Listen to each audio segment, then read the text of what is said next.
Welcome back to the channel. This is Trady Storm and you are watching third part of What If Naruko Was Blessed by the Lady of the Lake. If you enjoy this video, please like, share and subscribe to the channel. Now wasting no more time, let's start the story. At Tizuna's home, Haku woke up suddenly and jumped out of bed to get her bearings.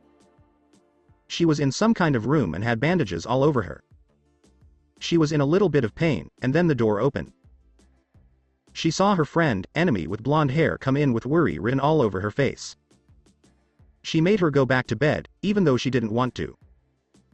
The next thing she did was ask the worst question she could think of. Naruko-san, where is Zabuza-sama? The blonde's face looked sad, and she feared the worst. She heard what happened at the bridge from Naruko. Haku just started crying, and Naruko held her for about 10 minutes.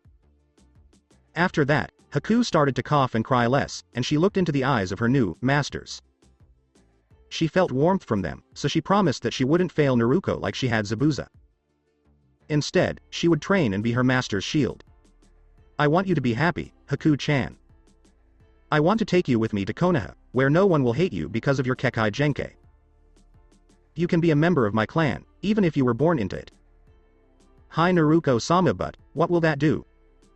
Naruko liked the Sama ending because she had never heard it before. So Naruko told Haku about her clan and how it would protect her if some greedy council members tried to take her for her Kekkei Genkai. Haku agreed by nodding, since she didn't want to be a breeder. Naruko-sama, can you help me get stronger when we get back to Konoha? I don't want to mess up again the way I did with Zabuza-sama. Her mistress gave a nod. When I'm done with you, Haku-chan, you'll be S-class for sure. Naruko said with joy that she had finally found a Vict friend to train with in Tortu. Haku looked up and smiled, as she had never thought she would be at that level. She nodded in agreement. 1 week later. There was a lot of tension between Sasuke and Sakura when Haku was around, but once she proved her loyalty to Naruko, they seemed to accept her more. Naruko told Haku to show her Zabuza's base so she could see if there was anything useful there. She found a scroll from Kiri, which was a treasure. She found the Grand Waterfall technique, Daibakufu no Jutsu, and the Water Prison technique, Suiru no Jutsu, both of which were great additions to her arsenal. Sasuke had demanded, some of the scrolls, which led to another lecture about how learning Suiten Jutsu wouldn't help him because his clan was built to be good with fire while hers was good with water. Kakashi came in while she was talking and agreed with her. Sasuke went to brood and practice his Sharingan. He was hoping that Naruko would train with her jutsu so that he could copy them. Unfortunately, she refused to train with him because she knew from the scrolls in the Senju compound about the clan wars what the Uchiha could do. She would have to ask Nimue how to stop a mystic eye that can copy. Haku took the time to ask Naruko about the power of her masters on the bridge. Naruko just told Haku that she was a Jinchuriki of the Kyuubi, laughed at Haku's shocked face, and said she wasn't ashamed to admit it. Before Haku, Naruko, and Kakashi left, they buried Zabuza on a small hill overlooking the bridge. When the bridge was finally finished, Team 7+1 went home. Well, this is where we say goodbye. Thank you all for everything you've done for us. We'll never forget what you, Naruko, have done for us. Spoke Tizuna. Naruko said, it's fine, Tizuna Oji-san. Then she turned to Inari and said, make sure to take care of your grandpa and mother, okay? Don't worry, Naruko-ne-san, I'll do it. Smiled Inari. As Naruko and the others were heading back to Konoha, one of the villagers suddenly asked, what do you think we should call the bridge? How about the Bridge of Hope? This bridge was the hope for our country, said another villager, and many nodded in agreement. I have a better idea. I think we should call it the Great Naruko Bridge, in honor of the hero who helped save our country and give us back our hope and courage. As I'm sure we'll hear a lot of good things about her in the future, Tizuna said this, and everyone in the village liked the name of the bridge right away. Konoha. Kakashi walked up to the gate with his team and the friend of one of his blonde students. He checked in with the people who were watching the gate. After he signed in, he told the team to rest and brought Naruko and Haku with him to the Hokage's office. When they walked into his office, Old Kage smiled and said hello. Kakashi, Naruko-chan, please introduce your friend. Gigi, this is Momoichi Zabuza's student Yuki Haku. I brought her back here to a shinobi of Konoha. Sarutobi sighed, Naruko-chan, she is a missing nin, so I'm sorry but we can't take her in. Excuse me for coming in. Hokage-sama, but Zabuza-sama never registered me as a shinobi of Kiri. Haku said with a grin. Sarutobi hummed and nodded to show that she agreed. Gigi, I'm going to bring Haku into the Uzumaki clan as a vassal. She uses the Hayaten Kekai Genkai, and I want to keep some of your council members from hurting her. A very smart choice.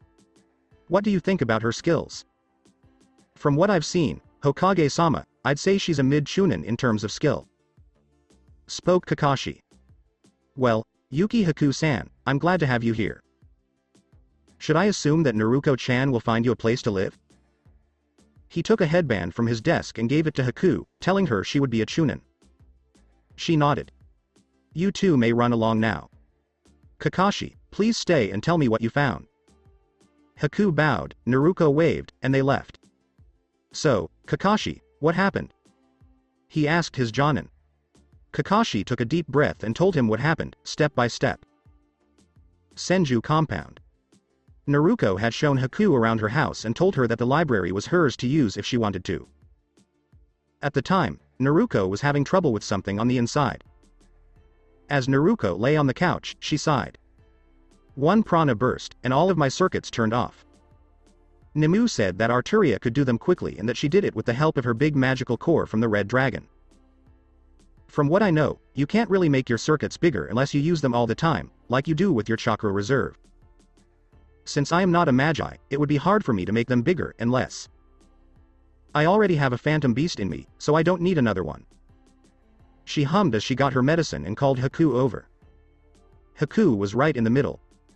Yes, Naruko-sama? We have to go somewhere, so take some of these medical supplies and follow me. Don't ask any questions. Haku nodded and took a bag full of tools from his back. As Naruko showed them a secret way out of Konoha, the two of them walked for about an hour until they came to a big lake.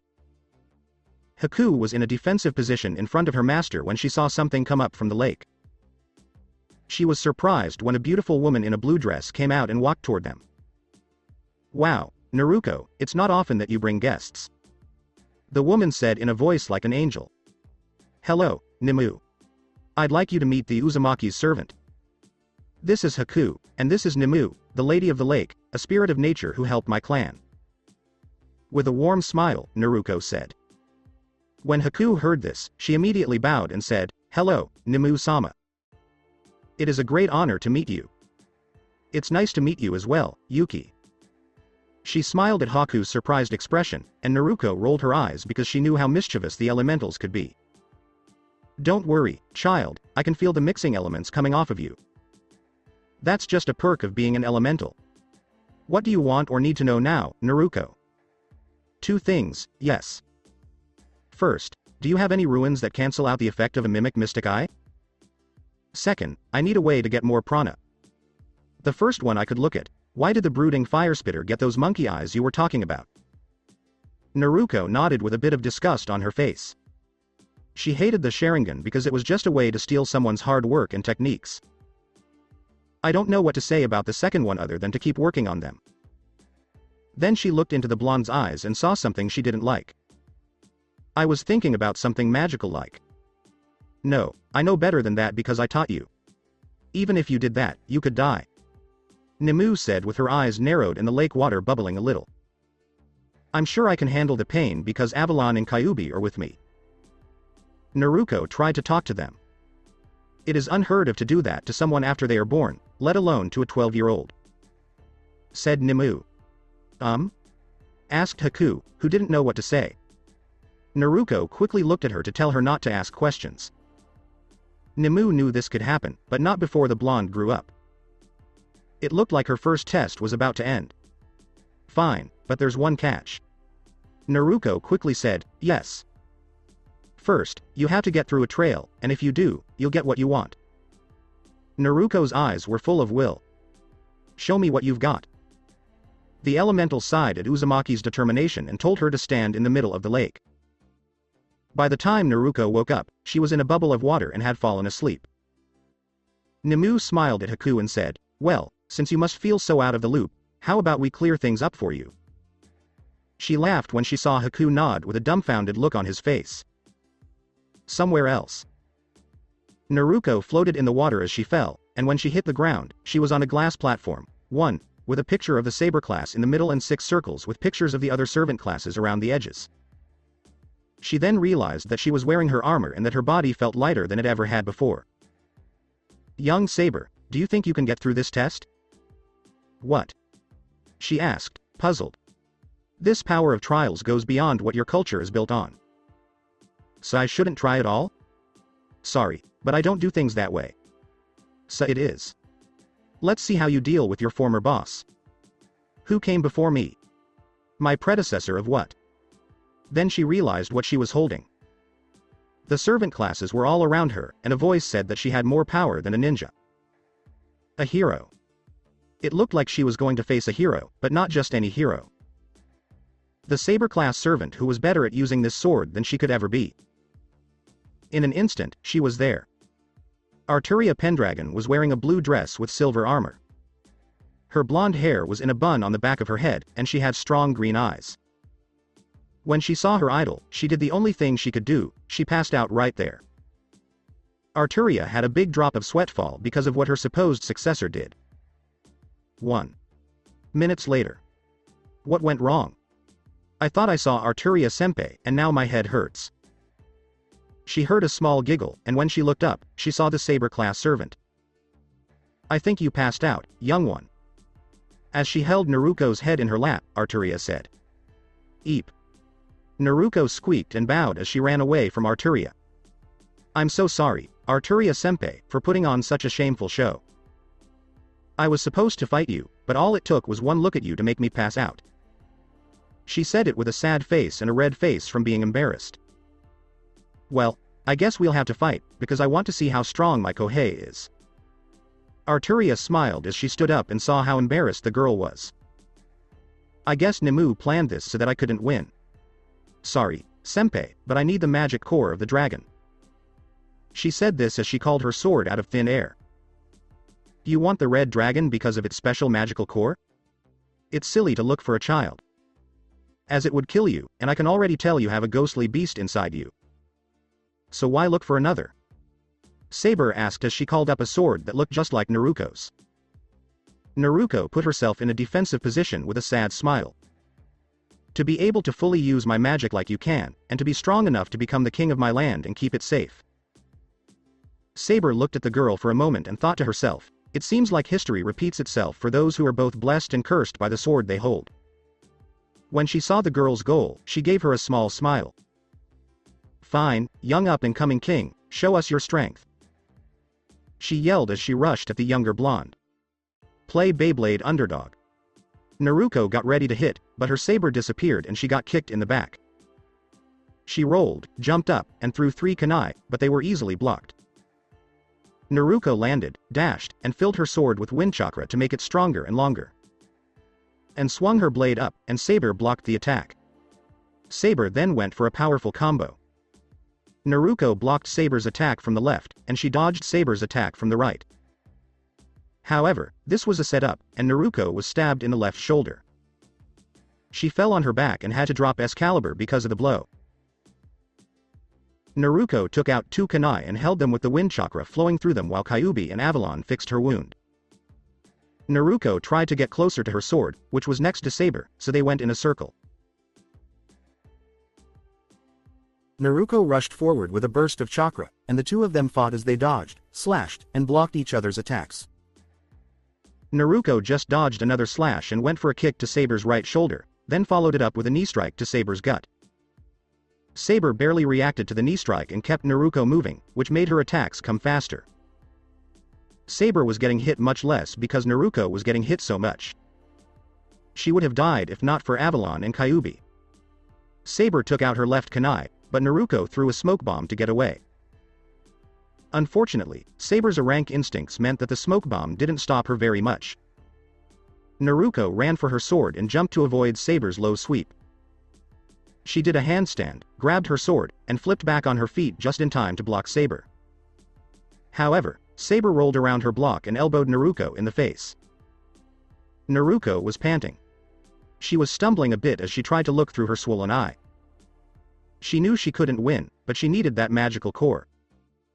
She charged with a burst of chakra and went for a slash on Saber's left side. She blocked an attack from Saber and went for a thrust. To avoid Saber's counterattack, she rolled and was on her knees looking up at Saber. "Maybe you should stay down, kid. As you can see, you have no chance," said the Saber while keeping her guard up, knowing that when people feel trapped, they can become twice as dangerous as they were before. Saber raised an eyebrow when he heard Naruko laugh for no reason. She saw the sparkle in the eyes of the girls, and it made her think of Shuru's. "Saria. Arturia senpai. I'm not the type to give up so quickly. I still have one last attack." Naruko lifted her sword and began to pour prana into it. The sword started to glow gold. Saber saw what was happening and knew what would happen next because she did the same thing with her sword. "Okay, future king, show me your resolve." Both raised their swords above their heads. Caliber. They both swung down as waves of gold shot out and made the area blindingly bright. End Beyblade Underdog. When the dust settled, the blue-clad warrior stood her ground, her armor and clothes a little worn. The other person was on the ground in front of her. The young girl's eyes were open, but she had a blank look on her face. Her armor and clothes were in pieces, and she was half naked and lying in a pool of her own blood with her face turned to the side. The cuts on her body were getting better, but it was the shock and pain that made her pass out. Play Fate, Stay Night original soundtrack La Sola. Saber let out a sad sigh as she looked at the young warrior. She had a lot of potential, but it was too soon for this trial. She got on her knees and put her hands over her eyes so she could sleep until she was taken back to her realm. As she walked away, she felt a weight on her ankle. When she turned around, she saw that the girl was still holding on to her ankle, even though she was blacking out. Saber got back on her knees and stroked the girl's hair while holding her head in her lap. "If you're so young and have such a strong will that you try to fight even when you're unconscious, maybe you can handle the core in your body. Listen carefully, young one, if you can hear me. Not getting the magical core was what would hurt you. It was this trial. This power can only be used by people who are no longer meant to be human. Child, live like a king and don't have any regrets, because I have seen a lot during my rule. If you make it to the end of this path, young warrior, I hope to see you sitting on the throne of heroes." Saber took a red ball out of her chest and put it in Naruko's heart. Arturia kissed her on the forehead, just like a mother would do for her child. She put her faith in this girl because she was going to take over for her, so why not think of her as the child she couldn't have? The area was filled with blinding light, and then everything was gone. End Fate, Stay Night original soundtrack La Sola. Back to Nemu's lake. As Naruko's body floated to the top of the lake, Haku gasped and ran to her. He brought her to land and started bandaging her up right away. Nemu smiled as she sensed the power of the red dragon coming off of Naruko. It looked like a second Pendragon was born with dragon blood in her veins. This was just one more obstacle the girl would have to face. She only hoped that her future knight would get better quickly. She laughed as she saw Haku worry about her mistress. It looked like Naruko would be the one to make Yuki's hair gray before she turned 2. Senju compound 3 days later. Naruko slept in her big bed while Haku checked on her wounds, which had already healed. Anko, Iruka, and Tenten came to see her because they hadn't seen her since she got back. Iruka was scared, just like Haku was when he saw how hurt she was. When he was told it was hard training, he almost believed it. Anko just laughed and told them to calm down so they could play tag her way. Tenten just told her not to act like that young pair, and when Naruko showed her Kabikari Hucho and asked if she could try it, she was kind of drooling. It was obviously too heavy for her, and she cried quietly.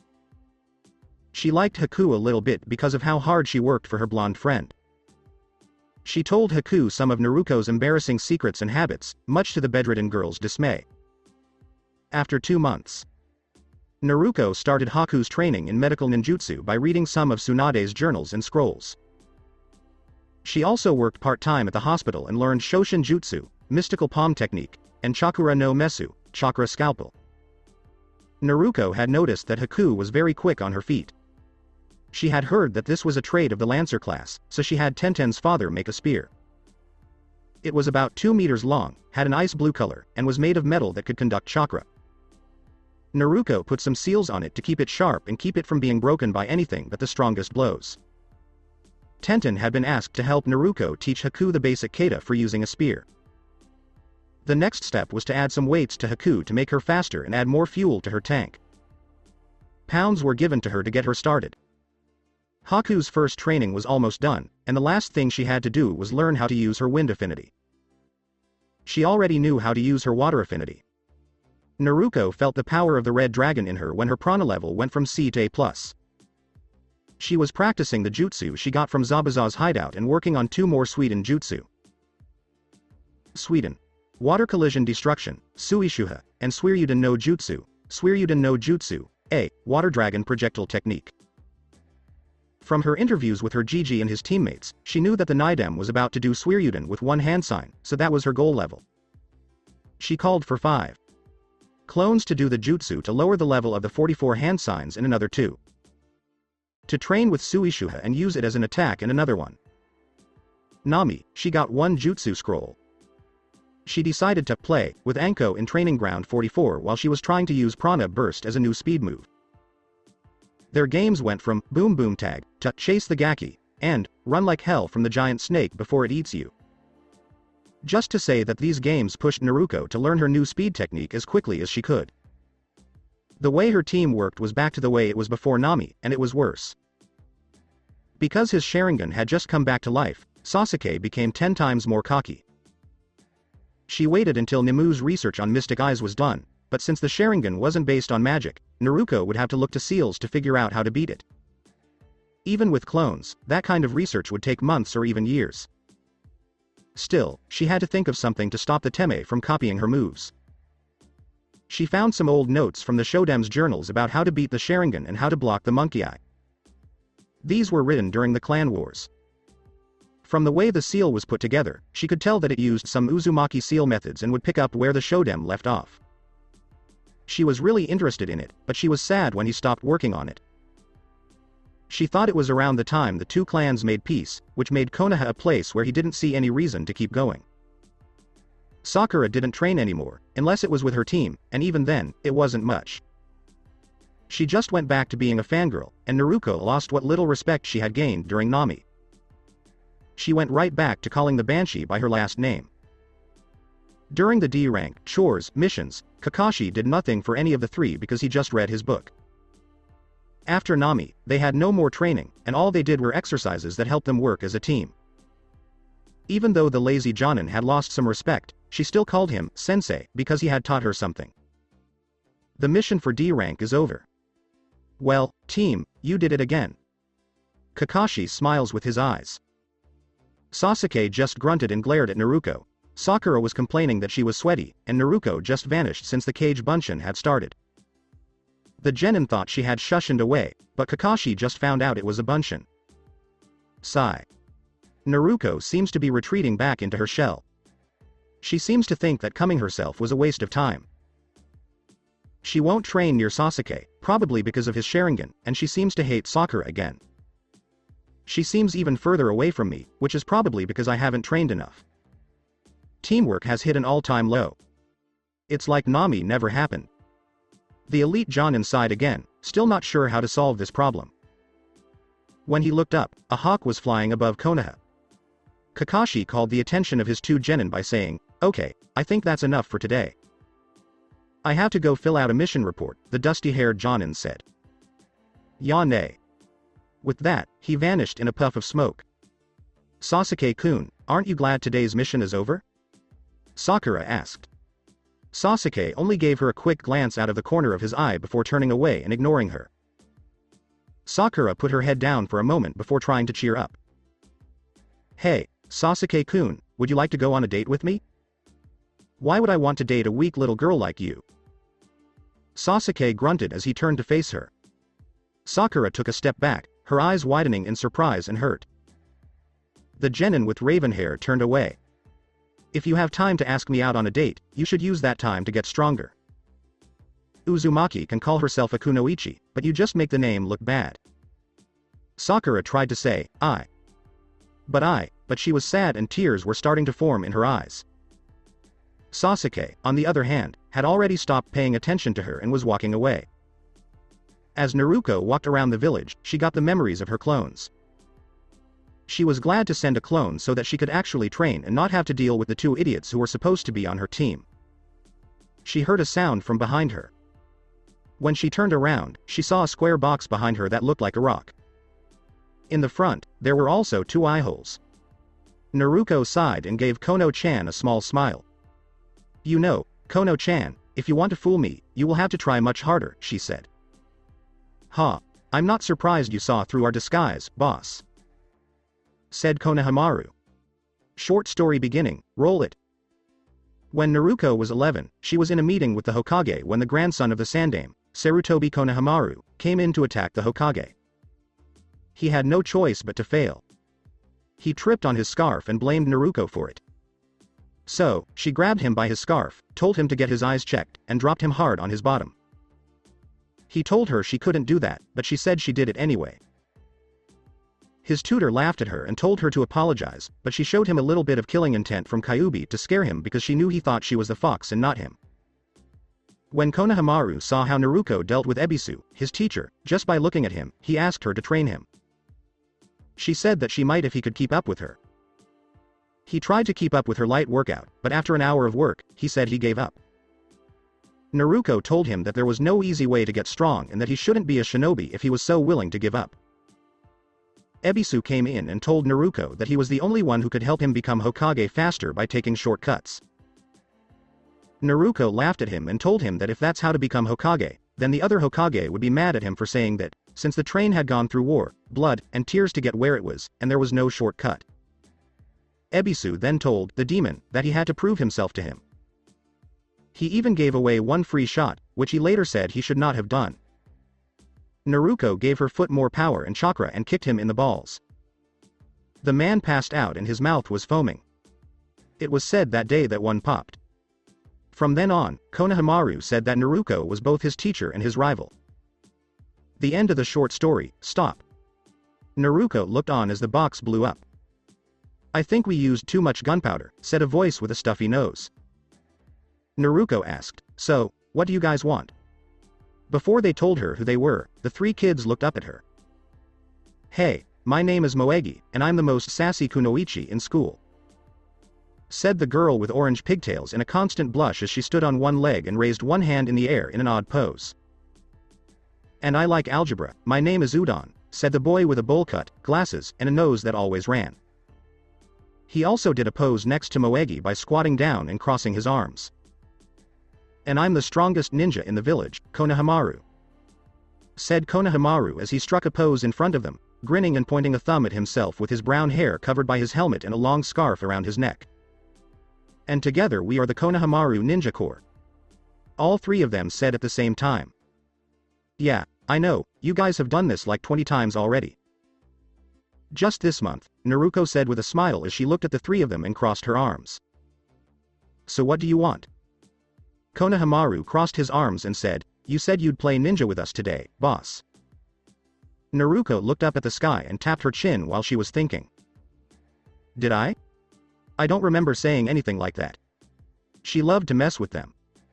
"You did it, boss. Come on, let's play ninja with you." The three of them started making puppy dog eyes at him. "You know, I've been giving that look to Gigi since before you three were born." "It doesn't work on me," Naruko said with a smile as she looked at their sad faces. She liked the three of them, and they always seemed to make her day better. "But I think I have enough time to play ninja with you," he said. "Ah, a ninja playing ninja," someone said, and everyone turned to see a sad-looking Sakura walking toward them. "That's a dumb idea." Naruko sighed at how rude the girl was being. The blonde said, "I guess Uchiha just told her off again." "Hey, boss, who is this?" Konohamaru asked the girl as he scratched the back of his head and looked at her. "She's what's called a fangirl. They pretend to be kunoichi so they can try to get in the Uchiha's pants so they can be set for life. And Haruno, I suggest you don't insult me or my actions, because unlike you, I help the next generation become stronger by playing this stupid game with them. At least it's more productive than going shopping and gossiping." Even Naruko thinks I'm trash. This made her feel even worse about herself. Well, that's good, boss.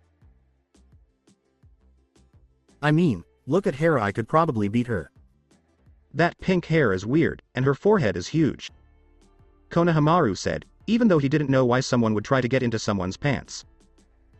Hey, Kono-chan, how fast can you run? Naruko asked Sakura, bored by the look of murder on her face. Pretty fast, boss. Why? Asked Konohamaru as he rubbed the back of his head. That's why, Naruko said to Sakura, who was stomping over to them and cracking her knuckles. You should start running. When Konohamaru saw the look on Sakura's face as she cracked her knuckles, he took a deep breath. Hokage Tower. Iruka told Kakashi, who was sitting in the missions room, thanks for the report. He took a few minutes to look over the report before putting it away. He looked up at the top Jonin and frowned for a moment. So, how is Naruko? Is she getting along well with her teammates? Kakashi said, Naruko is actually doing pretty well. It was almost not true. Iruka said, I'm a little worried. I've only seen her once since you guys got back from your C-ranked mission because I've been so busy. Don't worry too much about Naruko, Kakashi said. From what I could tell, Naruko has become a lot stronger. She might even give you a run for your money. Iruka asked with a smile, is that right? She was glad to hear that Naruko was doing well. Back to Naruko. Konohamaru yelled, Boss, what are we going to do? It's right behind us. As he, his two friends, and Naruko ran. When the young Sarutobi looked back, he saw that Sakura was still following them. This made him run faster. If you want to be strong, Kono-chan, you have to train in strange ways, and running away from a wild beast is one of them, said Naruko with no big deal. Konohamaru yelled, training. As he looked behind him. How can this be considered training? He asked as the pink-haired demon got closer. Why, you're putting your will to live to the test. Naruko laughed. Now. Run faster.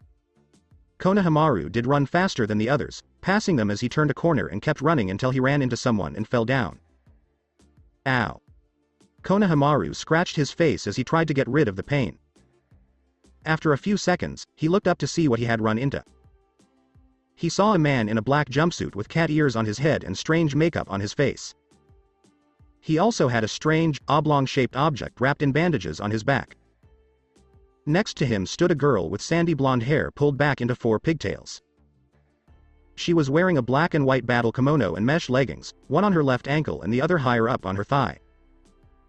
She wore her headband loosely around her neck, and she had a red sash around her waist. On her back, there was also a large battle fan. Sanagakure no Sato, or the village hidden in the sand, was a ninja village that was friendly with Konoha. The headbands they wore showed the symbol for this village. The teen with the cat ears said, that hurt you, you little punk. I think I need to teach you a lesson about watching where you're going, he said to Konohamaru as he picked him up by his scarf and made him hold on to his hand. The girl came up behind him and shook her head. Kankuro let him go, and you know that if he shows up, we'll be in trouble. Kankuro looked back at Tamari and said, don't worry. He won't be here for a while yet. He then turned his attention back to Konohamaru. Also, this kid needs to know where he stands. Put me down, you stupid makeup-wearing freak. Konohamaru yelled. If you don't, my Nei-san will kick your ass. Kankuro said angrily, it's war paint, you shitstain. I'll teach you not to mess with your betters. He was about to hit Konohamaru when someone else spoke up. I think you should let him go, Suna, unless bullying a child makes you feel strong. When they looked up, they saw Naruko standing there and giving the Suna genin in the catsuit a cold look. A few seconds later, Moegi, Udon, and Sakura came up behind her and watched the small fight. Kankuro thought to himself with a small sneer, these look like leaf genin. Maybe I should play with them for a while instead. Naruko looked deadly at the boy in black and said, maybe you didn't hear me, but I told you to drop the boy Desert Rat or I'll kill you for attacking the Sandaime Hokage's grandson. Her voice was emotionless. Kankuro heard the part about the Hokage grandson, but Tamari was the only one who heard it. He was about to tell Kankuro to stop when the blonde girl vanished. Temari then felt cold steel on her neck and saw the blonde behind her, but when she looked at her brother, he was on the ground with a foot on the small of his back and his right arm was being twisted. Konkuro had no idea what was going on.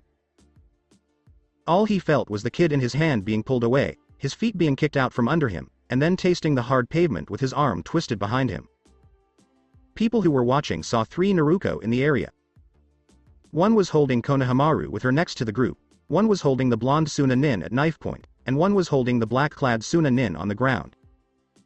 Konohamaru was the first to get up. "Good job, Nei-san. Show them who's boss." His 2 friends cheered a few seconds after him. Was this what it meant to be a kunoichi? Sakura was shocked. To be strong and fearless like Naruko? Sakura thought she couldn't. Chunin meeting for the exam. Sarutobi looked at all the ninja who were in his spy room, which was where all the important meetings took place. Many of them were Jonin for the Genin teams, but there were also a few Chunin and a few Jonin who would be proctors for the event for which he had called them. The old Sandame said, "I'm sure you're all wondering why I've called you all here. You are all here for the same reason. So it's already that time, huh?" Kakashi said this as a question. "It's already been told to the other countries, and I saw some of them in the village." Genma, a Tokubetsu Jonin. So Kurenai asked the obvious question, "So, what time is it?" "In a week," Sarutobi said, which made a few people whisper that it would start sooner than they thought. "I'll say that the Chunin selection exams are going to start." Sarutobi took a long drag on his pipe before saying, "Now, I'd like to hear from those who are watching over the new Genin first." Stepping forward were Kakashi, Kurenai, and Asuma. On the right was Kakashi, in the middle was Kurenai, and on the left was Asuma. "Kakashi, Kurenai, Asuma?" Sarutobi asked. "Well, is there any Genin you would like to enter into this year's Chunin selection exam?" "I don't think I have to tell you, but a Genin is eligible for the Chunin exams after completing at least 32 missions. Usually, a Genin needs to complete more than 4 times that number of missions before being considered for selection, but it's up to you. Now, starting with Kakashi.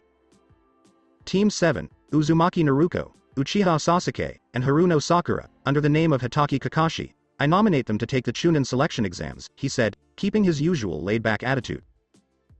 This made the other ninja talk among themselves a lot. Next, Kurenai, who was in the middle, said, Team 8, Hyuga Hanada, Inazuka Kiba, and Aburame Shino, I nominate you for the Chunin selection exams under the name Yuhi Kurenai. Asuma sighed and took a drag from his cigarette before saying, Team 10, Yamanaka Ino, Narashikamaru, and Akamichi Choji, under the name Sarutobi Asuma, I nominate my team for the Chunin selection exams. When it was said that all 3 Jonin leaders for the new Genin had chosen their teams, the whispering got even louder. This had not happened in decades. But someone had something to say about it. Iruka stepped forward and said, Wait a minute. What is it, Iruka? Asked Sarutobi, looking at the scarred Chunin. Hokage-sama, please let me say something. I may be out of place, but these 9 Genin were all my students at the academy. They are all very talented, but it's still way too early for them to take the exam. They need more experience. I don't understand their thinking. I was 6 years younger than Naruko when I became a Chunin, Kakashi said, knowing that Iruka was really worried about Naruko. Iruka yelled, Naruko is nothing like you. This showed how worried he really was. Are you trying to hurt these kids? The Chunin exam Sue. Kakashi stopped the Chunin in the middle of his tangent and said, I have to disagree with you on that.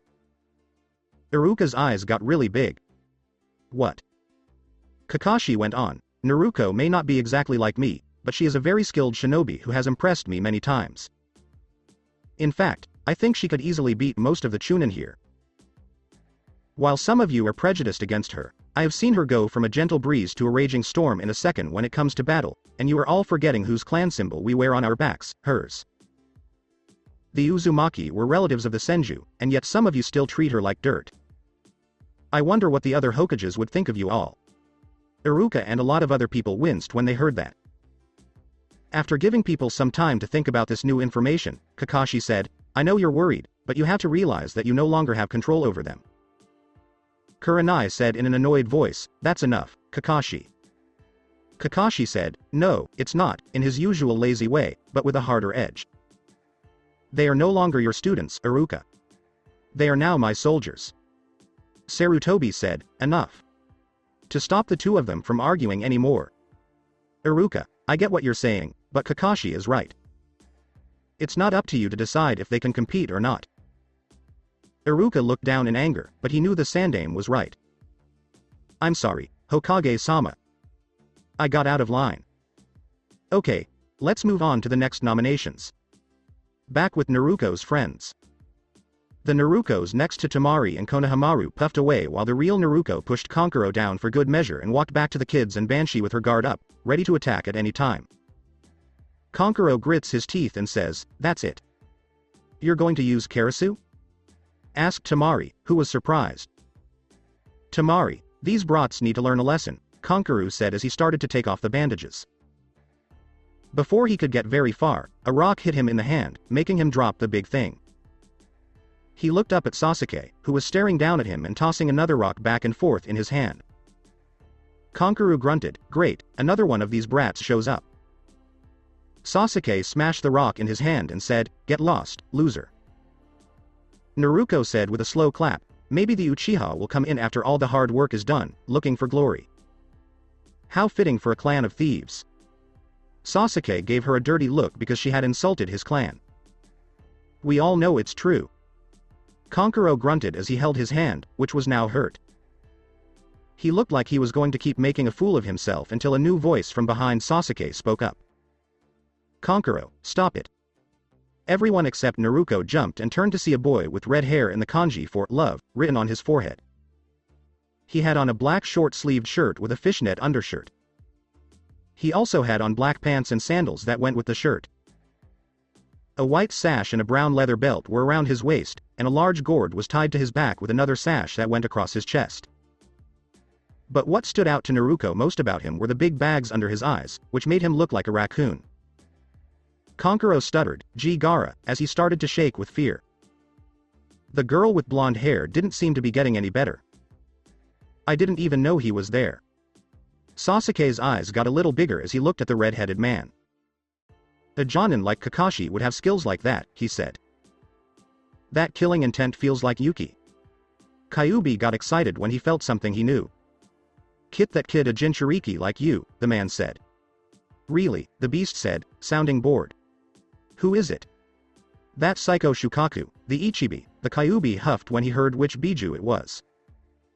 I've heard of Suna's Jinchuriki, but I've never seen a picture of him. I only know that he is supposed to be crazy and that he gives a bad name to real Jinchuriki. Naruko frowned, and she could see why. Even the people on his own team are terrified of him. Kyuubi said as he went back to sleep, just make sure to beat him or kill him. I can't have my vessel losing to that overgrown sand castle.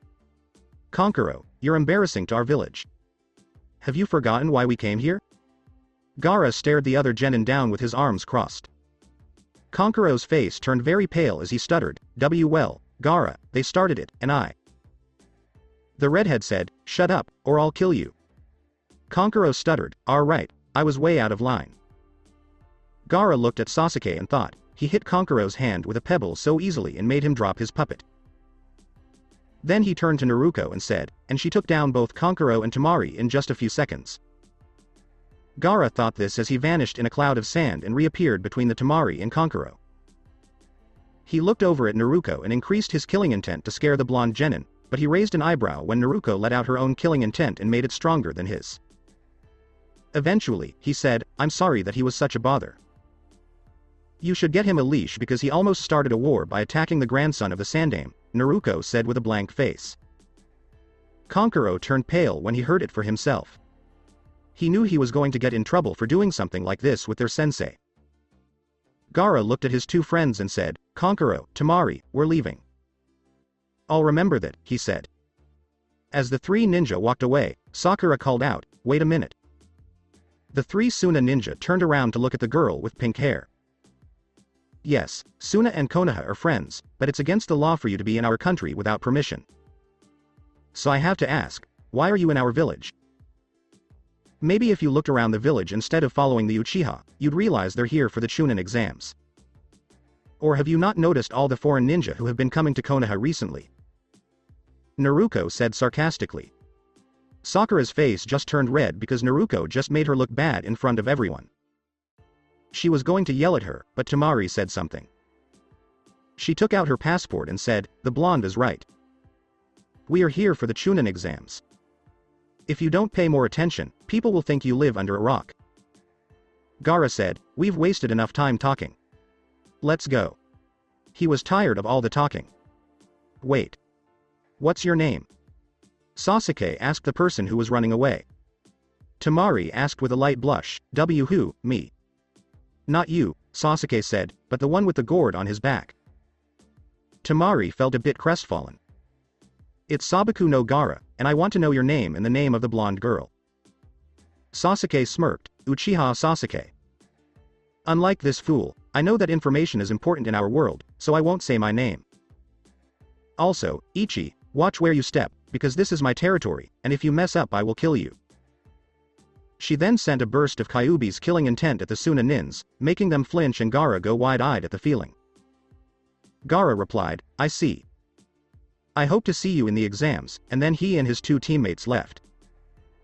A short distance away, three people had just stopped watching the fight.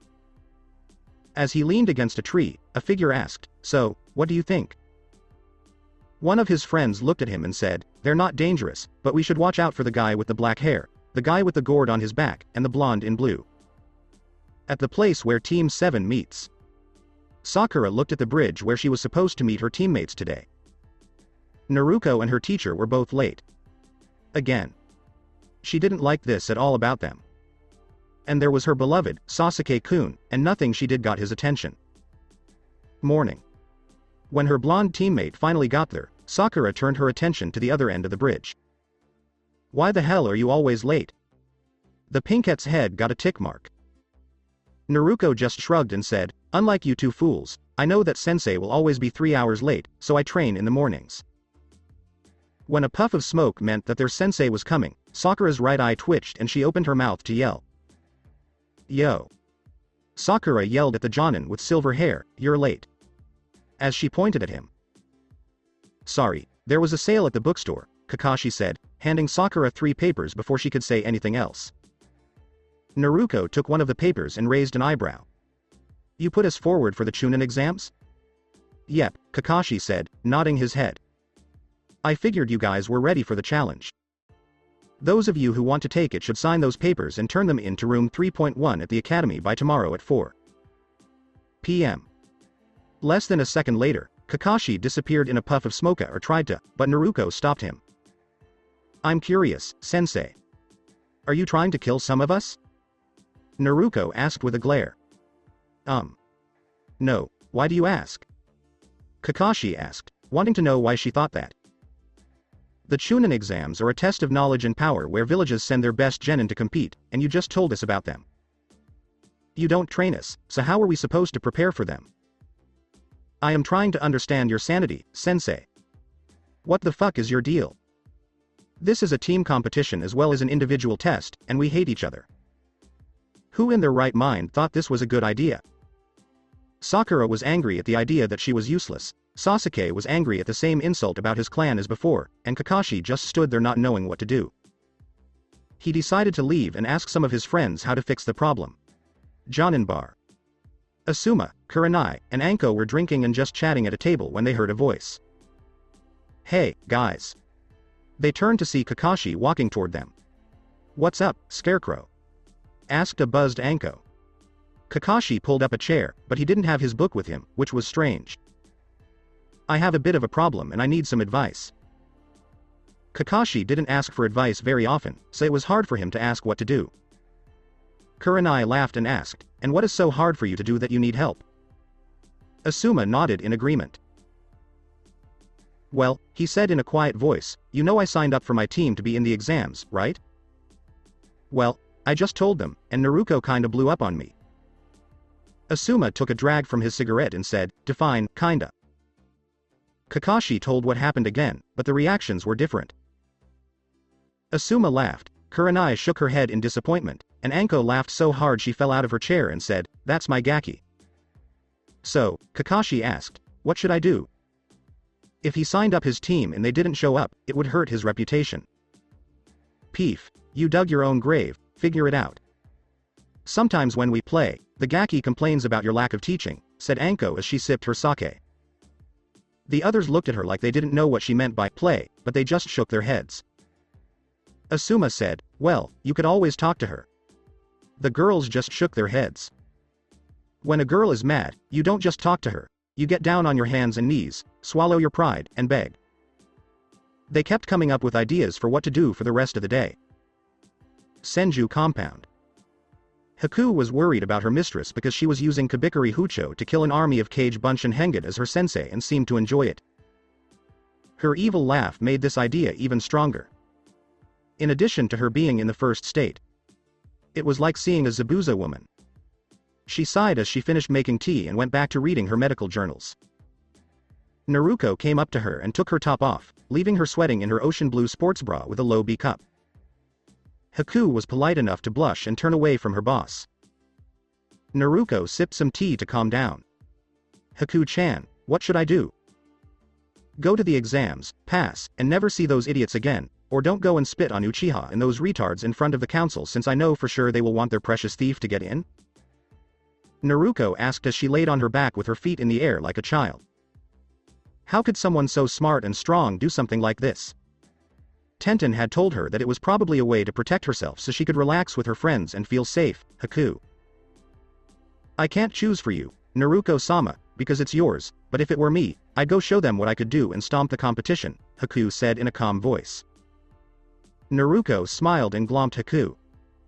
Haku's first week in Konoha was full of this kind of action, but after a week it was over.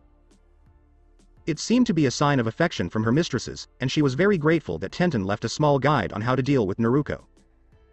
A fruit basket might be a nice present. I'm glad I saved you, Haku-chan. Before, I only had Ten-chan as a friend, but she had her own family. Now, I feel like we're family, and we won't be sad and alone anymore, Naruko said as she gave Haku a tight hug. Haku gave it back and was glad to feel her mistress's warmth. The word family also made her feel good. Naruko went back to the yard and fell asleep in her hammock in the shade to enjoy the rest of the day. With Jonin's team, Kakashi, who was confused, held a bowl of hot ramen and asked, will this really work? Duh. From what I know about the Gaki, she loves ramen. A peace offering has worked for me in the past, so why not for her? Said Anko with a serious face. Kurenai thought, I don't think ramen can buy off a serious kunoichi like Uzumaki. Well. It always worked with Kushina-san, Kakashi thought. The group of Jonin were on their way to meet Naruko at the Senju compound. The other Jonin were there to make the one-eyed Jonin feel better. Asuma said, okay, here we are. She was ready to laugh at how things were going to go. Kakashi knocked on the gate and waited until it opened to tell Haku. She was wearing black Anbu pants, a blue tank top, and no shoes. Haku asked the man, who was slowing down the growth of her masters, may I help you, Kakashi-san? With some hostility. Inside, Kakashi flinched, but he kept his cool and smiled. Hello, Haku-san. I was wondering if Naruko was around. Does he really think he can bribe Naruko-sama with ramen? Haku thought with annoyance. Haku-chan, are you making ramen? If so, that's great. I'm starving, Naruko's voice echoed. Not even Anko, who laughed, didn't sweat when they heard that. No, Naruko-sama, it looks like Kakashi-san and some other Jonin brought ramen, she shouted back. Then send them in. Haku took the ramen bowl and said, please follow me. When they walked in, they were stunned by how beautiful the house was. When they got to the backyard, Naruko was sitting barefoot on the grass in a white t-shirt and biker shorts. Haku gave Naruko the bowl of ramen, and the blonde grabbed her chopsticks to get ready to eat. You can talk to me after I finish this bowl, Naruko told her teacher. Kakashi sighed. Kakashi asked, why don't you want to take the Chunin tests? I told you why, and it's also a good way to get back at those jerks on the council for not having their precious thief in their exam, Naruko said in a sarcastic tone. So this is just to get back at the council? Kakashi asked as he frowned at the girl's plan to get even. Yep. Isn't that kind of stupid? Naruko glared at the man and said, "Lo?" Lo is sending me to hell because they needed a scapegoat, Lo is overcharging me for food and clothes, and Lo is trying to sabotage me at the academy's side on a mission. Tell me how I'm Lo to those greedy pieces of filth, Hitaki. Her eyes turned red for a second. They were saddened by what the villagers did. Don't feel sorry for me.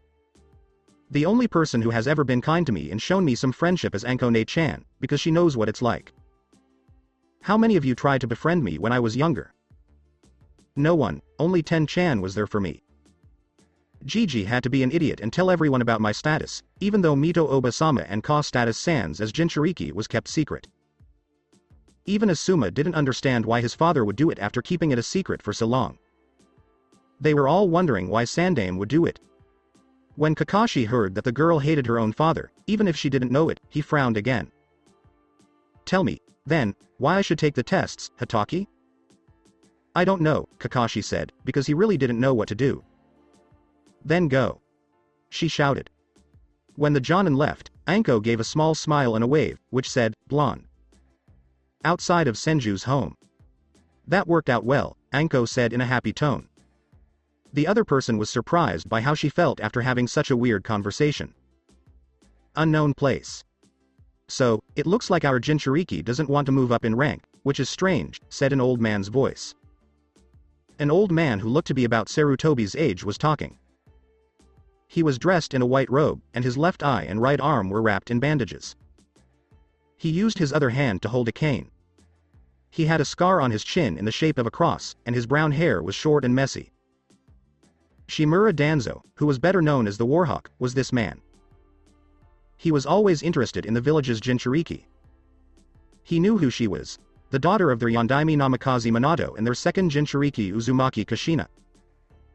If you knew they were together, it wasn't hard to figure out because the girl looked like her father but had her mother's eyes. She also had her father's intelligence and her mother's knowledge of clan seals. Her progress and loyalty to the village were the most important things, but these idiots couldn't see that making their Jinchuriki deal with such hostility would hurt her loyalty. But as he watched her grow, he knew she was loyal because she wanted to be Hokage and was strong enough to do so and more. She would be better than both her mother and father. From her files, Minato's records at the same age were behind hers, and the report he recovered from her mission in Nami showed that she had much more control over the Kyuubi than her mother did at the same age. Even though he didn't like Minato's desire for peace, he respected him for his power. However, his daughter seemed a bit colder than he was. He was happy with what Nami told him. Not only did the girl fight someone stronger than she was, but she also broke his weapon, took his apprentice and the fixed weapon back to Konoha, and made sure that Konoha and Nami had a new trade deal. He was going to say who he was later, but this chance was too good to miss. Maybe it's time to find a new friend, he thought with a smirk. With Naruko. Haku was cleaning up the mess on the floor while her mistress beat a training post very hard. Someone knocked on the door, maybe it was Kakashi. It wasn't, though. She had met him before. Well, I didn't know him, but I had heard of him, and what I heard wasn't good. It belonged to Konoha. She looked at him stoned and wondered why he was there. May I help you, sir? She asked in a calm voice. Yes, I want to talk to Uzumaki-san. Is she free? He asked with a smooth voice. Could you tell me your name so I can check? I am Shimura Danzo. Just a minute, please, the man said. Haku walked over to Naruko and told her who was at the door. She knew about the man. From what she read, he was a Konoha patriot and a Futon master. Maybe this will be fun to do. Naruko said, send him in, and Haku agreed. Naruko went to her room to get dressed up. She put on a golden kimono with a lily pattern and an obi that was the color of the ocean. She walked to where the man was in the garden. She watched him and could tell that he was always on guard. Interesting. Naruko sat opposite the man, who was standing near her garden. Haku, bring us some tea, we told him. He nodded and left. Danzo thought, I have to say, Uzumaki-san, you have a great garden. I think Hiroshima-sama would be happy to see his garden come back to life. Naruko said in a neutral tone, thank you for your kind words. I find it very relaxing after a day of missions or training. Danzo's face was calm, but he was grinning on the inside. The girl was always on guard and set herself up to attack at the first sign of danger. A very good trait to have. Haku came back with 2 cups and a pot of tea. She poured each of them a cup, bowed, and then sat in the corner to watch. Neither of them drank from the cup until Naruko took a sip. When Danzo saw that the girl was fine, he took a sip as well. Haku was a little hurt. She was proud of how her tea turned out, so she would never poison it. Someone else knows, but she doesn't. Naruko gave Danzo a smirk to show that she knew what he was up to and decided to start talking. May I ask why someone with so much respect in our village has come to see me? Yes, I want to ask you to take the Chunin test, but I won't do it for free. Naruko's eyebrow went up as a sign to go on. I thought you had already met Suna's Jinchuriki earlier today, right? Naruko nodded because she was going to send Haku to the Hokage later to tell him about this. I'm also sure you know what people say about him. I have, and I find it disgusting. It's why people fear Jinchuriki so much. I have already warned him to watch his step, Danzo-san.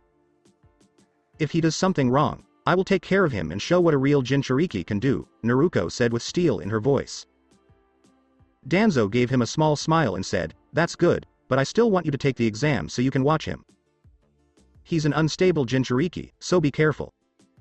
You'd have to make it worth it. I'd like to see some Futen Jutsu, since I know you're good at them, and I'd also like to know what the test is like.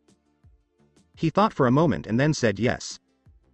It was very important for their Jinchuriki to learn more and be ready for the test because it showed the other villages how powerful they were, and by doing this, he would earn some of her trust for future plans. By morning, I'll give you 1 Futen Jutsu and information about the exam. You're supposed to learn it and then burn it, and if you pass the second exam, I'll give you another Futen Jutsu. Would that be enough to make up for entering?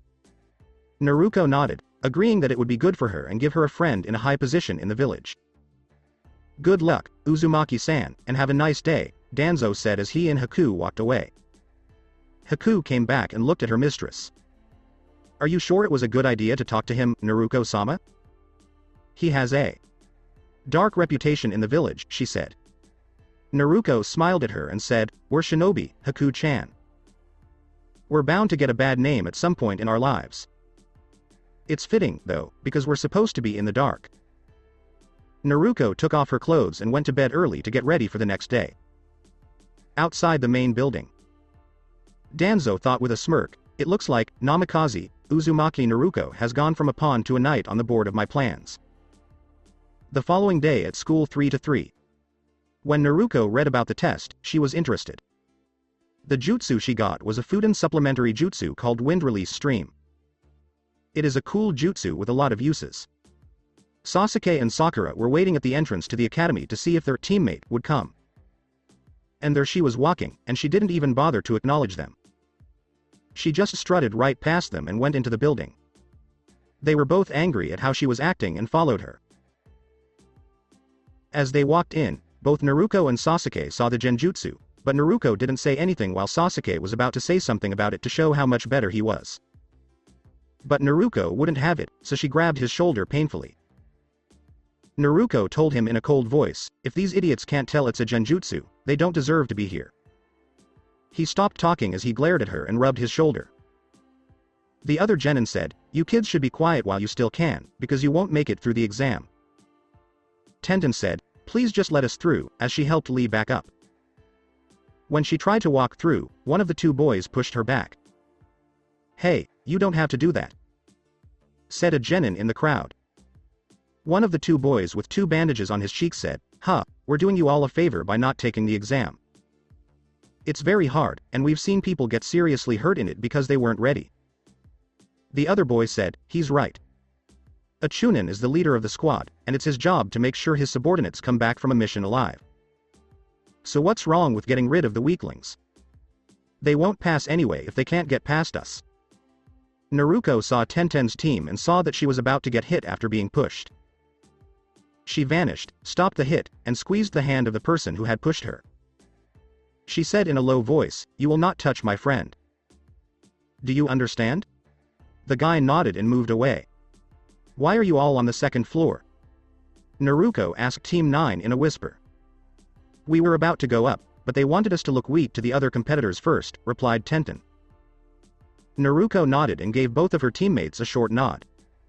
As Naruko talked with Team 9, her team walked up to her. Lee saw Sakura and walked up to her. He said, "My name is Rock Lee. Let's go out together. I'll protect you until the day I die." He then did his nice guy pose.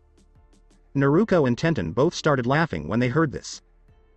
Sakura told him that she didn't like him because he was too strange, which made the young man in green feel even worse. "Hey, are you there?" Neji asked Sasuke as he walked toward Team 7 and looked at him. "Who are you?" "You should first say who you are before asking someone's name," Sasuke said calmly as he looked back at the young Hyuga man. Neji didn't like what Sasuke said, so he made a small frown. "You're new to this, right? How old are you?" The young Uchiha said, "I'm not required to answer that." Tenten and Naruko both laughed at this, and they were both making bets about which baby would win in the end. Naruko said with a smirk, "Easy, Hyuga, you don't want to catch the emo disease from the thief.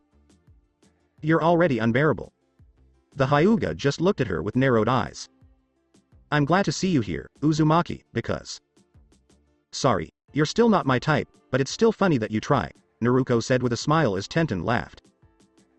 Neji glared at her and said, "Stop making jokes, Uzumaki. I hope we can fight each other because I want to see how this year's Rookie of the Year compares to last year's." Naruko said with a wild grin, "I will take great pleasure in destroying your silly little illusion." Neji had just turned on his Byakugan and gave her a hard look.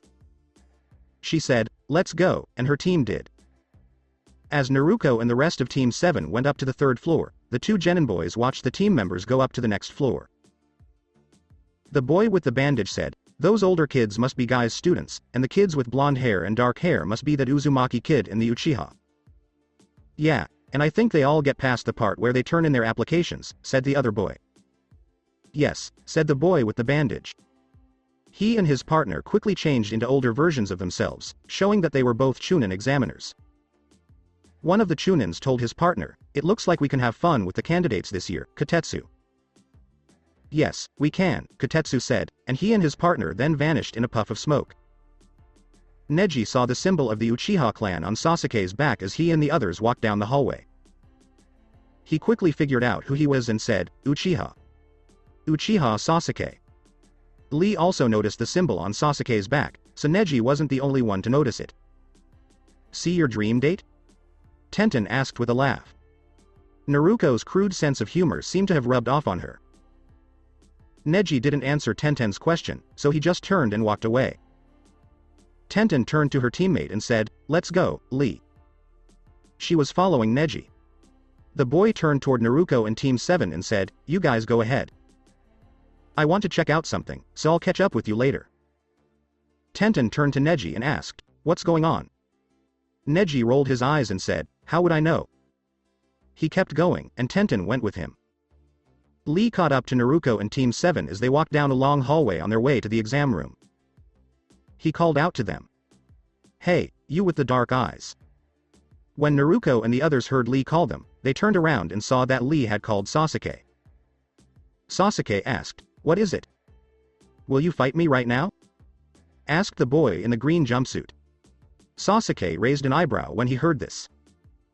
He wasn't sure if he should agree to Lee's request, but he was looking at Lee and he seemed to know Naruko, so maybe he could copy something useful. "Okay, I'll take it," Sasuke said with a smirk. "Lee," Naruko said in a strong voice. Lee stiffened right away and looked at Naruko. He didn't know why, but when Naruko talked like that, she seemed to have an aura of power that made people want to listen. "Thank you, rank B charisma," thought Naruko. "Yes, Naruko-san?" Lee said timidly. "We don't have time for this. You are a shinobi. We don't show our skills to our future opponents. Uchiha has his thieving little eyes. He can still copy your skills and use them without caring how hard you train to do them.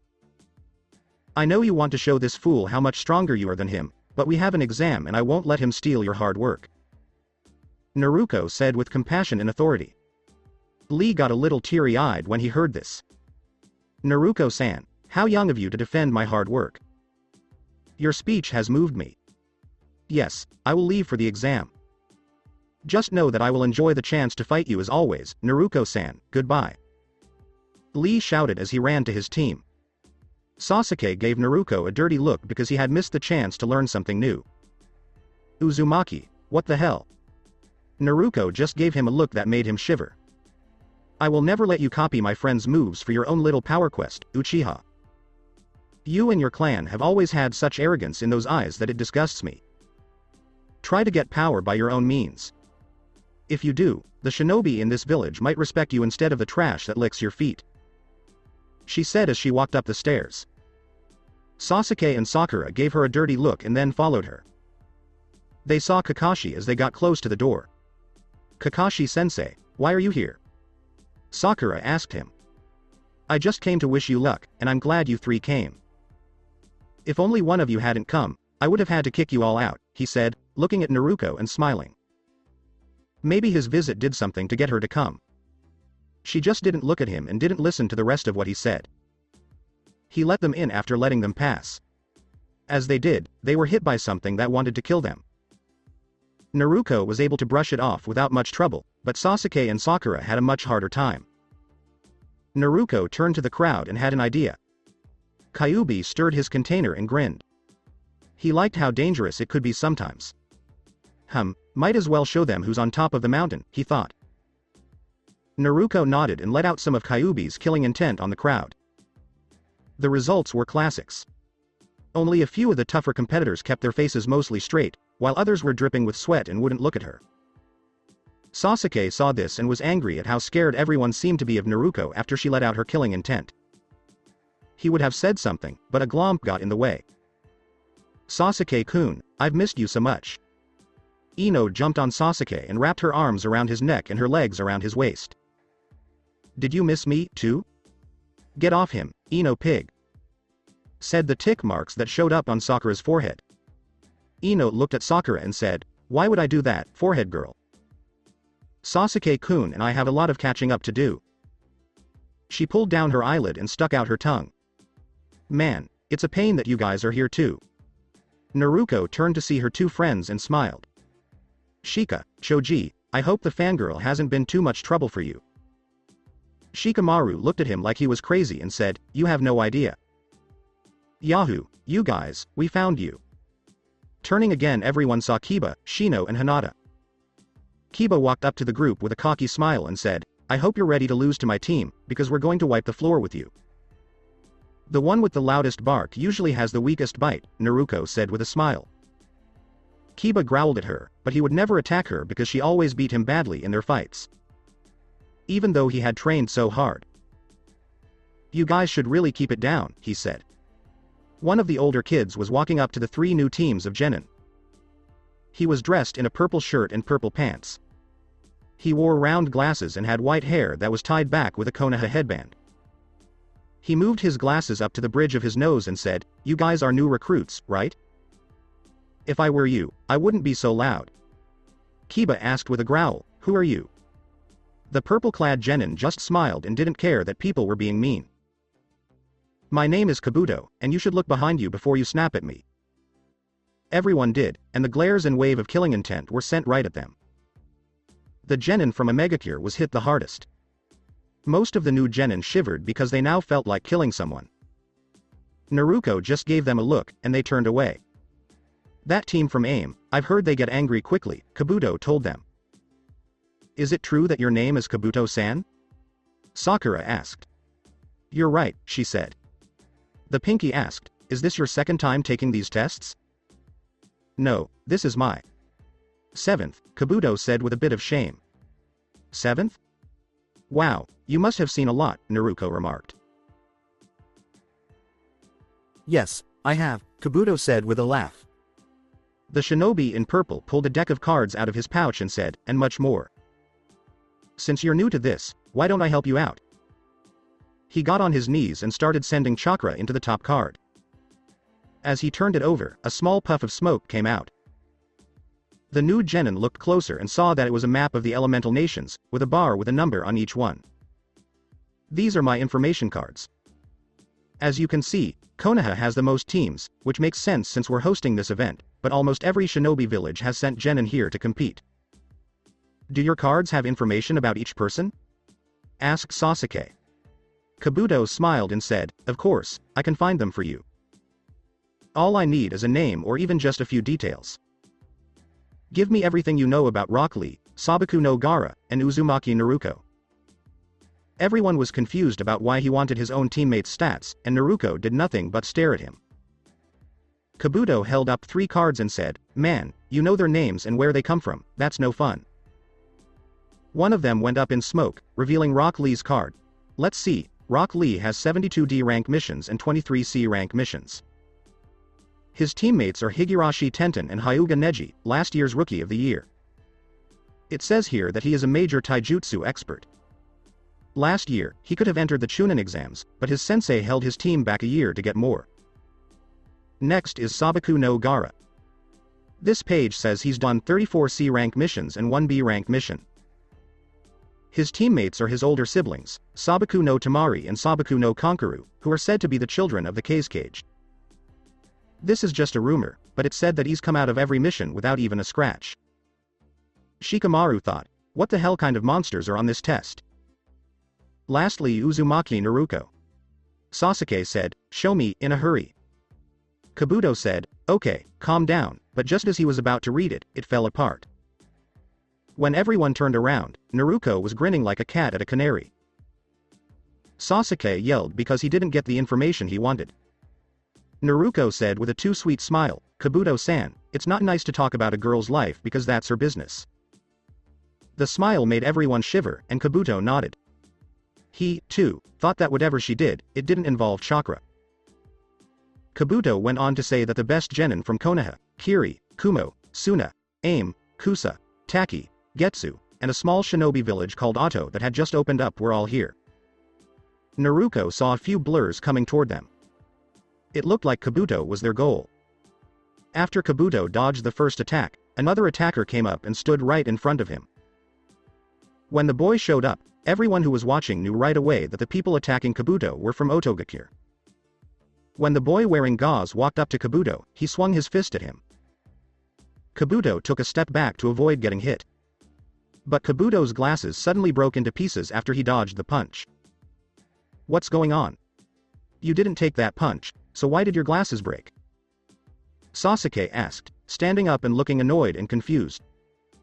Many of the people who were there to watch the event also had this question. But right when everyone thought that was the end, Kabuto fell to his knees and threw up, which made all the genin look even more worried and confused. The boy named Dosu, who was standing in front of Kabuto with the rest of his team and wearing gauze, said, I thought you'd be better since you've been here for a long time. Write this down on your card. The 3 from Otogakure will definitely make Chunin, said Zaku, a boy with black hair with spikes. As Zaku said this, many people in the room looked at Dosu and the rest of his team.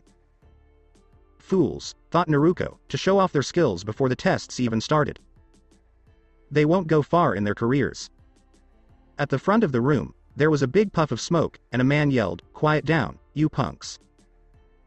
When the smoke came up, a scary-looking man in a long black trench coat and a big group of Konoha examiners came out from behind him.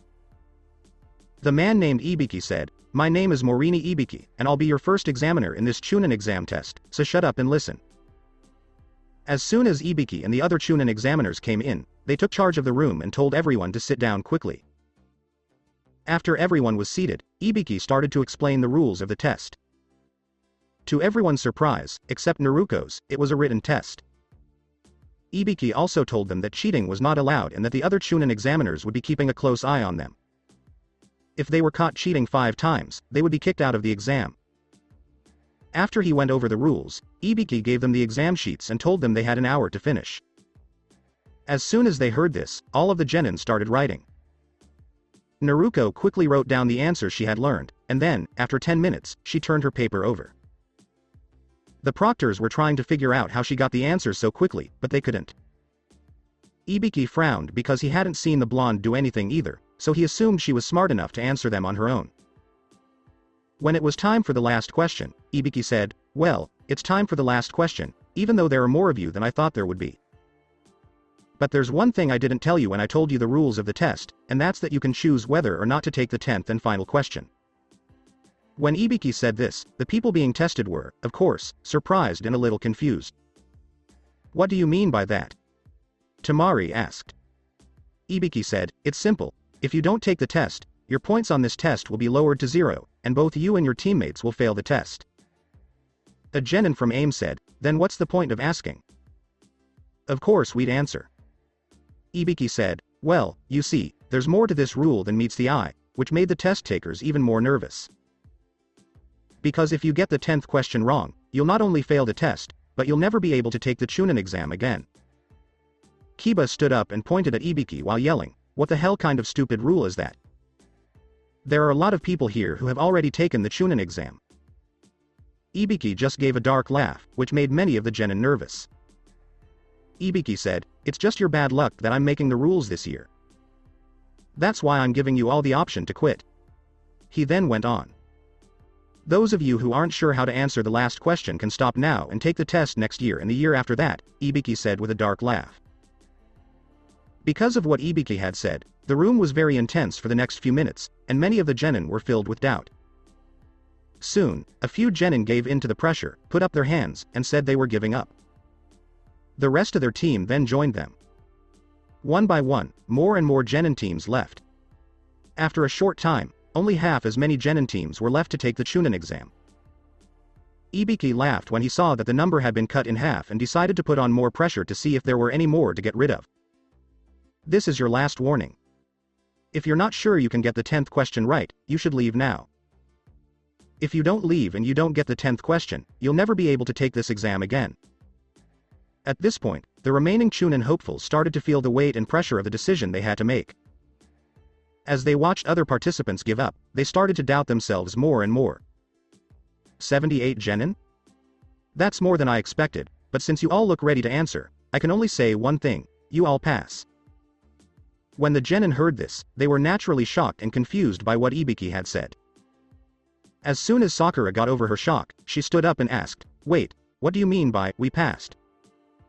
What about the 10th question? Ibiki smiled and said, the choice to take the question was the 10th question, since there was no question to begin with. So, what were all those other questions? Were they just useless? Temari asked, annoyed at being tricked. Ibiki told the genin who were looking a little confused, no, they all had a reason, too. They were all meant to test your ability to gather information. He then talked about the purpose and goals of the first test, how they were all tested, and how the test included skills that a good Chunin needs to have. During his explanation, Ibiki even took off his bandana to show the torture scars on his head. This showed what you have to go through to keep your village's secret from its enemies. After the explanations were done, a round object suddenly crashed through one of the windows. A tall violet-haired woman in a big sign that said, the sexy and single Mitarashi Anko, then appeared in front of Ibiki, who wore a tan overcoat, a mesh bodysuit that went from her neck to her thighs, and a dark orange miniskirt. When Anko arrived, she yelled, I'm the second examiner Mitarashi Anko. Now let's go to the next exam. She then pumped her fist in the air and said, follow me. When she said this, everyone in the room just stared at her in shock, while Naruko laughed. Ibiki came out from behind the banner with a bored look on his face and told Anko, you really need to get a watch. The violet-haired woman blushed in shame. After she got over being embarrassed, Anko counted how many genin were left. There were 78 genin left, she found. Ibiki, you let what, 26 teams pass? You must be getting weak. Or we had a good harvest this year, said the man with the scared head. Anko said, well, it doesn't matter, because by the time I get there, less than half of them will be left. When the genin heard this, many of them got scared, especially because she was grinning in a scary way. Naruko was walking next to Anko as they talked about something important. So, do the big tigers that eat people already have cubs? Naruko asked out of interest. Anko laughed because she knew what she was up to, they are looking for food right now, too. They will have all the food they need because of the test. I wonder if I can touch the cubs. Naruko asked aloud in a cute way. Anko snickered, they do like you, so maybe. Everyone who heard the two talk about where they were going was freaked out. We're here now.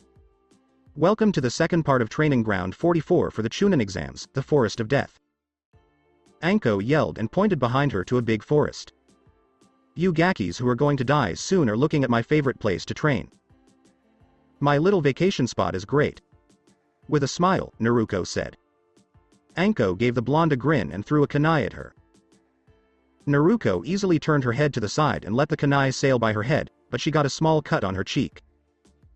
Right behind her, Anko showed up and slowly licked her bloody cheek, which started to heal right away. Anko let out a soft moan and asked, "Did I ever tell you that your blood tastes so good that it's almost like a drug?" "No, tell me more." Naruko said this in a seductive way. She really liked the small games they played.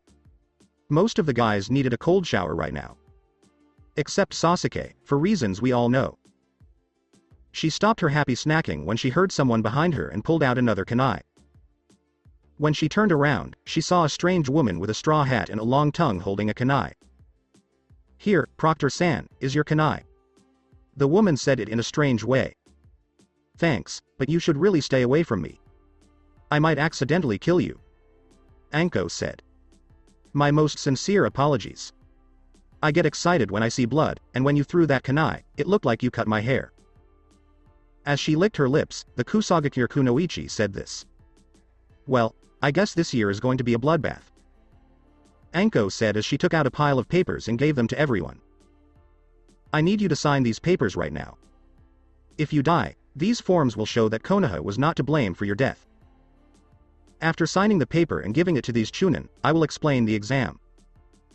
After a few minutes, everyone had signed their death waivers, and Anko started talking. "Now comes the survival test, which is the second part of the exam. You have 5 days to get a set of these scrolls," she said as she held up 2 scrolls, one with the kanji for heaven and the other with the kanji for earth. "Every team starts with one. You go to the tower in the middle of the forest when you're done with your set. 5 days. What should we eat?" Choji shouted. "There are lots of plants and animals to eat in there," Anko laughed. "One more thing. Try not to die." On Team 7. Naruto looked at the scroll in her hand and saw that it was a heaven scroll. She made a quick seal for storing the scroll under her sleeve on her arm. Naruto walked to the gate where her team was supposed to go in. She looked at her teammates and saw that Sakura was freaking out and Sasuke was calm and giving her the evil eye every so often. She sighed to herself. Just this test and the last one left, and she'd be done with tests. She didn't hate them, but... well, she does now because Sakura's attitude toward her career made her sick and Sasuke's holier-than-thou attitude made her blood boil, but she still doesn't trust them. Since she was very young, she hadn't really been able to trust other people. Either you had to earn it or she had enough backup plans that if you betrayed her, she wouldn't be hurt physically or mentally. Kyuubi's whispers that they would all betray her at some point, use her as a weapon, and then get rid of her when she was no longer useful didn't help much. After all, that was why Jinchuriki existed in the first place, to be used as weapons. After she read Mito's journals, she began to think of herself as a guardian, just like Mito and her mother. "Okay, folks, the second part of the Chunin exam begins now." Anko yelled, and the sound of her voice filled the air. As soon as the gates opened, the teams ran in. With Kakashi. Kakashi looked at the memorial stone again, sighed, and then looked away. This was the last chance for his teams to win or lose. Now that he had to teach on his own, he respected his sensei even more. Naruko's words stuck with him. Maybe the team would be better if he tried to stop Sakura's obsession and get Sasuke to open up a little. His thoughts kept coming back to Naruko, who was strong. She was definitely stronger than some Chunin or even newly promoted Jonin if she used Kyuubi's power, but she didn't seem to trust anyone. When Nami asked her about it, she went on the defense right away because of the skills she had shown during that time. He didn't really blame her. When he found her in the forest when she was young, she was a good girl, but as she grew up, she became someone who ignored everyone except her friend from Guy's team and tried to avoid most other people. He had followed her once to see where she sometimes went. During one of his reconnaissance trips, she left and didn't come back until a few hours later. She may be a bit cocky or sure of herself, but her fight with Zabuza showed how good she is. Even though she didn't know it, she was his last link to his sensei, and it hurt to see her act this way. He was sure that if her parents saw her, they would be angry and hate Konoha for doing this to their daughter. What should he do? Do you still waste your time here, Kakashi? Said in a man's voice, but with a bit of a jokey tone. Kakashi turned around and saw a big older man with long white hair pulled back into a ponytail that reached to the small of his back. The man was wearing a green shirt and pants and a red cloak with no sleeves that reached to his knees. He had a horned metal headband with the kanji for oil on it, and red lines went from under his eyes to the bottom of his cheeks. Kakashi gave an eye smile to the man. Hello Jiraiya-sama, and yes, I am. Jiraiya the Sannin was one of Konoha's famous three ninja and the author of Kakashi's favorite book series. Haven't gone to see sensei yet. How's the child? The cage-level ninja asked because he was interested. Under his mask, Kakashi could be seen frowning.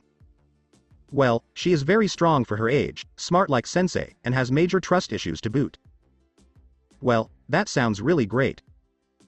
Jiraiya said in a sour tone that he was glad his goddaughter was as strong and smart as her grandfather was at the same age, but he didn't trust her. Well, he really thought that when it was time to train her, it might be a little tough. So, what does she think about the village? Asked the sage. She doesn't pay much attention to anyone except her few friends, and she hates sensei's guts. The ninja in the mask replied in a sad voice. Jiraiya just scowled. He knew he should have taken her, but his sensei said she would be safe in the village. He heard that it was a bunch of bull. He knew what the people of Konoha did to the girl, and it made him wonder sometimes if the sacrifices his students made were worth it. He read the reports his sensei sent him. She used fuinjutsu like a real Uzumaki, and she figured out on her own about the seal. The fox told her about her mother and other relatives, but his sensei should have just told her what he wanted. Not about her father, she thought, since she was angry with him now. How does she do in her training? For a few seconds, Kakashi didn't say anything and thought about the question. In reality, the girl just trained with Kage Bunshin to learn a new jutsu or sparred with Anko sometimes to fight higher-level opponents and her new servant Haku to learn how to train in Kiri. He didn't do much for her other than teach her those two Raiden jutsu at Nami.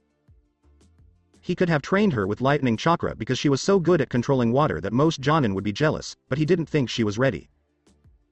He wasn't very good with a sword, so that wasn't an option, and she usually went to Asuma for help with things that had to do with Futon. He had hoped that the teamwork exercises would help her come out of her shell, but she didn't like her teammates, so it wasn't really helping. When he told them about the exam, she didn't like his way of teaching, but that was because he had to focus on keeping Sasuke loyal to the village. It's hard to figure out how to train her well because she has so many different skills. Momoichi Zabuza told her how good she was at Kenjutsu and gave her his sword before he died. Her skills with Suiden make her look like she could be the next Naidem when she grows up, and her skills with Fuinjutsu are better than mine, since I only know a little bit about the art because of sensei. She knows Futon well thanks to Hokage's son Sama's Asuma, and her taijutsu is good because Maeda Guy taught her for about a year. I've only taught her 2 Raiden jutsus. Instead, I've been giving my team teamwork exercises because they've been fighting. Kakashi said the truth because he didn't always know her true level because she hid what she could really do. How many bad feelings? A lot. Naruko calls Sakura a useless fangirl and Sasuke a thief with a stick up his behind. Jiraiya just groaned and said, I'll never understand why sensei would put together a team of people who can't work together. Jiraiya asked, how do you think your team's chances are in the second stage? Pretty good with Naruko there. Kakashi said in a happy voice because he knew Naruko would at least protect them so she could pass this part of the exam.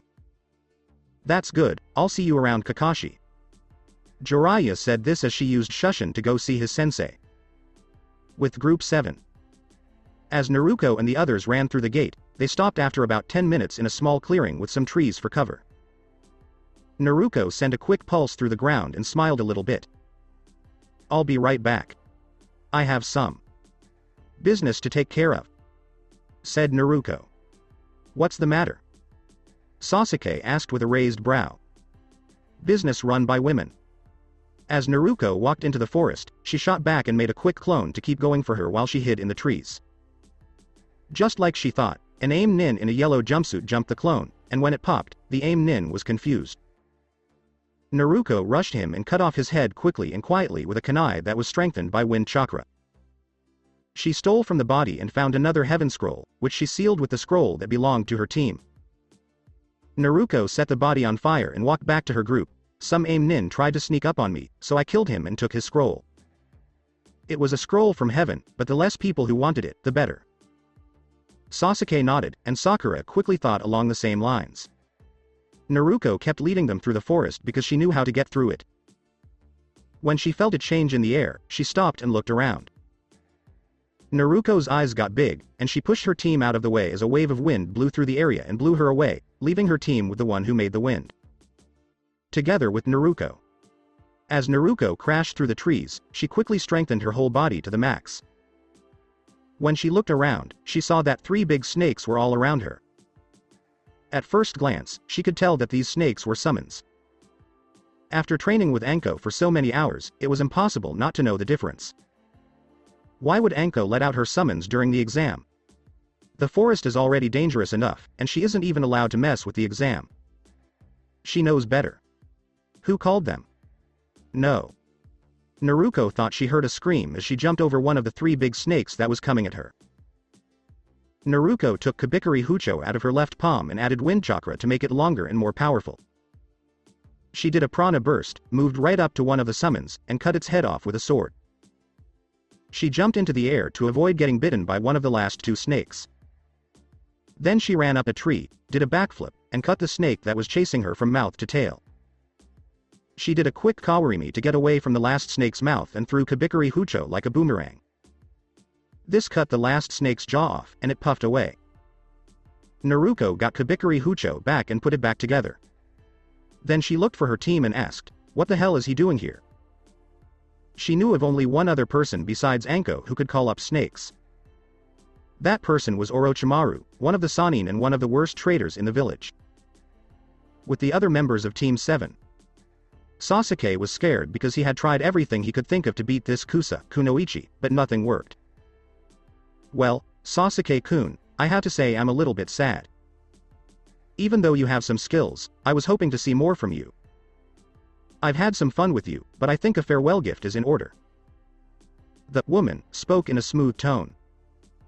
The Kusa-nin did some hand signs, and then, her neck stretched out and bit Sasuke on the neck because he was too weak to move. Sasuke screamed and fell to the ground, holding his neck where he had been bitten. Sasuke-kun. Sakura yelled as she ran to her boyfriend, Sasuke-kun. How did you treat him? The girl with pink hair yelled at the Kusa-nin. Wow, this person has great lungs. As she took the noise out of her ear, the Kusa-nin thought. I just gave Sasuke-kun a gift. Tell him to come find me if he ever wants power, which he will. As she tried to avoid a jet of water that was coming at her, the Kunoichi said. Naruko landed in a defensive position in front of her team with Excalibur invisible in her hand. She ran through as many possible scenarios as she could in her head to figure out how she could beat an opponent she knew she couldn't beat. Well, hello Naruko-chan. It's great to finally meet Konoha's last Uzumaki. Stop playing around, Orochimaru. Naruko said with a growl. When Sakura heard the name of the enemy in front of them, she turned pale. He was a Sannin, so it's no wonder Sasuke couldn't beat him. Kukuku, what gave me away Naruko-chan? First, people who aren't my friends call me Uzumaki-san. Second, only Anko-ne-chan can call up snakes. She might not be able to beat him, but she wasn't afraid of this thing.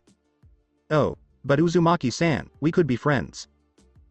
The snake said this in a teasing way as he tore off his fake female face to reveal his real one. By the way, how is my old favorite toy doing? He asked in a funny way. Naruko just snarled, but then she calmed down. She would get her sister figure out of that damn seal, because she was an Uzumaki, and no seal was too hard for one of them to figure out. What are you doing here? Naruko questioned. Why, of course for Sasuke-kun. Naruko thought about that, and then she laughed and asked, are you still talking about that stupid dream of yours? This made Naruko laugh. Orochimaru's eyes got narrow and he said, what does it matter to you? He said, his voice a little rough. Naruko laughed, until you figure out how to create chakra element fusion, you would have to take the body of a wielder of a sub-element Kekai Genkai to just be able to use that sub-element's jutsus, and the last time I checked, The Sharingan is incapable of copying Kekai Genkai jutsus, so your dream is just that. A dream. Orochimaru just snapped at the girl, saying she had no right to make fun of him, but he quickly calmed down and wouldn't let a child get the best of him. You say a lot of stupid things. Maybe I should put you in your place. I'm just giving you my opinion. It's sad that you get upset over something a child says. Naruko made sure that comment was heard because she didn't think he was a person. The snake just hissed at her and said, "You want to die, don't you?" Naruko shrugged, "Maybe I am, but you want your little Uchiha to win this round, don't you? So you'll stop killing me." She said with a smile that she knew what it wanted and that the Uchiha had to pass this round and move on to the next one if that seal didn't kill him first. Since the Uchiha needed a full team to pass, she was safe. Orochimaru thought about this. It was true that Sasuke needed to pass this round, and killing the Jinchuriki wouldn't help him do that. Instead, it would make him an even bigger target for them. You might want to go back to where you live, Snake. I can send a message to all shinobi of high rank in this village with just one move. They would be here in a few minutes, and I think I can last at least that long. Naruko said with a smile, knowing that if she let Kyuubi's chakra go as high as she could control, her Jiji, Kakashi, and any other shinobi who remembered how Kyuubi's chakra felt would run to stop her or see what was going on. Orochimaru's face didn't show it, but he was frowning on the inside. This girl was trying to get him to come out, and if she could tell Konoha's troops to come here, it wouldn't be a good idea for him to fight yet. For this, he'd have to get the little blonde back at a later time. Naruko-chan did a good job. I'll play along for now, but you'll have to wait because, like Sasuke-kun, I'm interested to see how far you get. Orochimaru said, "I'm going into the dark," and then he was gone. Naruko let out her breath and walked over to Sakura. Sakura was scared and her face was wet with sweat. "How did you convince him to go?" "All you did was talk to him," Sakura shouted. Naruko sighed, "To win a battle, you don't have to fight. Words are sometimes just as good as actions. It's too scared to face Konoha's forces, so I told it I could signal them and they'd be here in a few minutes to trick it into leaving." Sakura didn't know what to say and was amazed at how Naruko just lied to get out of fighting an S-rank missing nin. "Come on, Haruno, we need to find a place to stay, and I need to check out that seal that the snake put on Uchiha here." Sakura just nodded dumbly, and Naruko made some clones to carry Sasuke while the two tried to find a safe place. So that's it for today. I hope you guys enjoyed it. Don't forget to like, share and subscribe to the channel for more awesome stories like this. Thank you. See you all in my next video.